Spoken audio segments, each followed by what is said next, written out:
그리고 반면 선거에서 승리한 민주당은 이제 표정 관리하는 모습을 볼 수가 있는데 장가 기자, 민주당 상황 좀 전해주시죠. 네, 우선 민주당 입장에서 봤을 때는 이재명 대표가 구속 위기도 넘겼고 또 선거도 승리했죠. 사실 도취할 만한데 몸을 좀 낮췄습니다.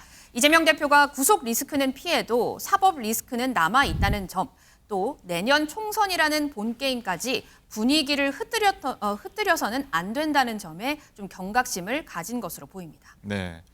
그리고 이 대표에 대한 구속 영장이 좀 기각됐고요. 선거까지 승리하면서 지도부에는 좀 힘이 실리는 모양새입니다.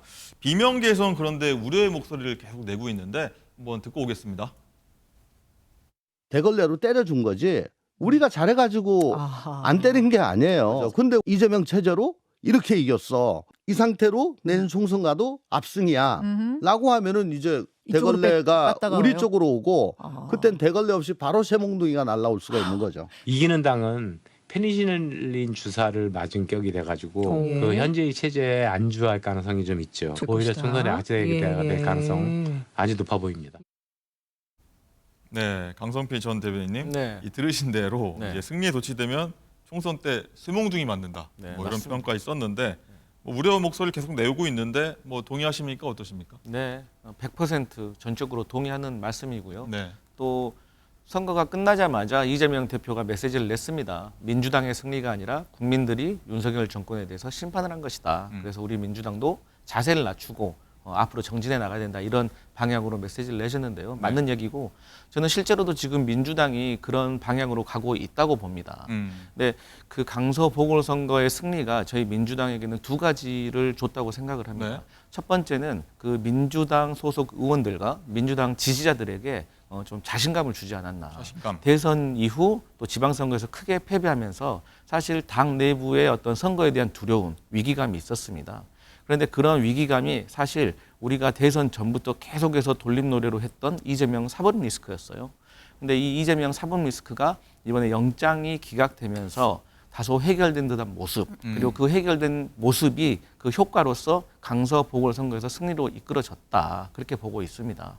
왜냐하면 그 당 내부에서도 계속해서 수사가 되고 이런 뭐 기사들이 나오면서 이재명 대표에게 정말로 혐의가 있는 거 아닌가 하는 당 내부적으로 말 못할 어떤 불안감이 있었거든요. 근데 어쨌든 무죄로 끝난 건 아니지만 법원의 일차적인 판단을 받았기 때문에 네. 이런 모습들이 당원들이 지지에 대한 자신감을 가지게 됐고, 그다음에 이 당내 비명들 간의 체포 동의안을 가결하냐 부결하냐 이런 모습, 방탕정당의 오명 이런 것들을 그 가결을 하는 과정들은 다소 어색하긴 했지만 어쨌든 방탄정당이라는 오명을 벗고 또 우리가 그 법원에 가서 이재명 대표가 어떤 기각을 받아냄으로써 자신감을 얻게 되고 그게 승리로 이어졌다. 그래서 다소나마 우리 민주당 지지자들에게 조금 자신감을 얻는 그런 모습이었다. 하지만 말씀드렸듯이 민심이란 게 되게 무서운 거예요. 네. 예, 우리 그 강세 텃밭인 데서 우리가 지난 지방선거에서 졌거든요.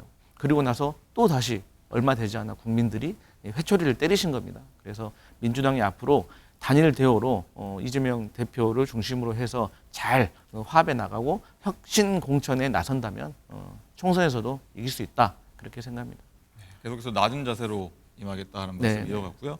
원영수 단장님, 그리고 상대 방에서 바라볼 때는요. 이번 강서구청장 선거 압승, 뼈아픈 국힘의 패배인데 결국 민주당과 이재명 대표에게 약이 될 거라고 보세요? 독이 될 거라고 보세요? 저는 그렇습니다. 지금 이제 이재명 대표가 여러 가지 사법 리스크가 있음에도 불구하고 구속영장 기각과 지금 현재 강서구청장 보궐선거 승리까지 최근에 이제 계속 정치적으로 유의미한 그런 결과를 계속 얻고 계세요. 이런 부분들에 대해서 저는 표면적으로 당연히 이재명 대표한테 유리하게 흘러가고 있다. 이 부분에 대해서 이제 총선을 완주하는 것까지는 어느 정도 기반을 갖추신 것 같아요. 근데 문제는 그때부터라고 저는 생각을 하는 건데요. 과연 지금 이제 그 이재명 대표가 가지고 있는 사법 리스크는 아직 끝난 게 아닙니다. 네. 이제 그 각자의 그런 혐의들이 기소되고 이제 재판에서 증인들이나 이런 자료를 통해서 증거 자료를 통해서 현출돼 나올 예정이거든요. 사실은 그때야말로 저는 진짜 사법 리스크는 시작한다고 보고 있고 일단 그 부분 계속 이제 당 대표가 그 법원을 출입해야 되고 재판을 받아야 되는 그런 상황을 민주당이 지금 얼마나 이거를 감당할 수 있느냐에 대한 부분이 있는데.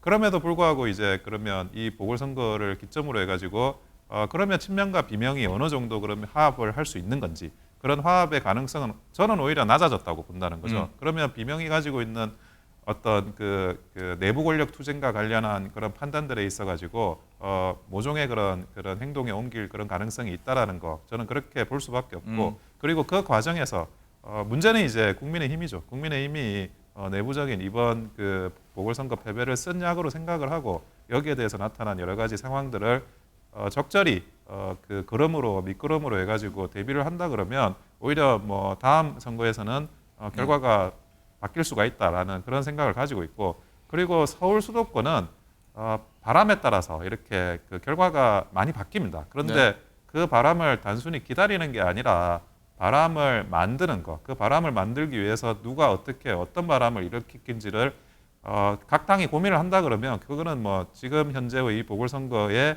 패배가 아닌 새로운 장이 열릴 거라고 생각하고 있습니다. 알겠습니다. 뭐 이재명 대표 체제가 총선까지 가는 게 사실상 좀 확정된 것 같다는 얘기들도 좀 많이 들리는데 뭐 남은 숙제가 좀 있을 거라고 보고요.